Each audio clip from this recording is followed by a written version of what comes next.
কোরবানির ব্যাপারে আল্লাহ তাআলা বলেন, সর্বশেষ কথা হলো নবী ওয়াবাশশিরিল মুহসিনিন। আবারও শুনেন, আল্লাহ তাআলা বলেন, এই লম্বা আলোচনা আছে এই সূরাতে, সব কথা বলে আল্লাহ তাআলা সর্বশেষ বললেন ওয়াবাশশিরিল মুহসিনিন।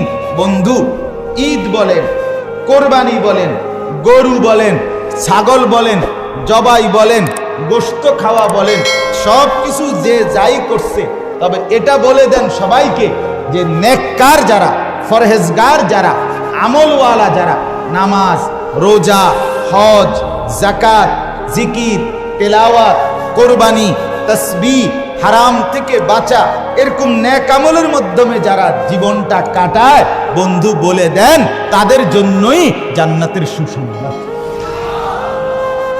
তার মানে শুধু কোরবানি আপনার উপরে আমল না, আপনি যেহেতু আমলওয়ালা, আপনি যেহেতু নেককার, আপনি যেহেতু জান্নাতে যাবেন, এই জন্য একটা আমল কোরবানি। কিন্তু শুধু কোরবানি দিয়ে আপনি কোনো বেহেশতে যাইতেন না।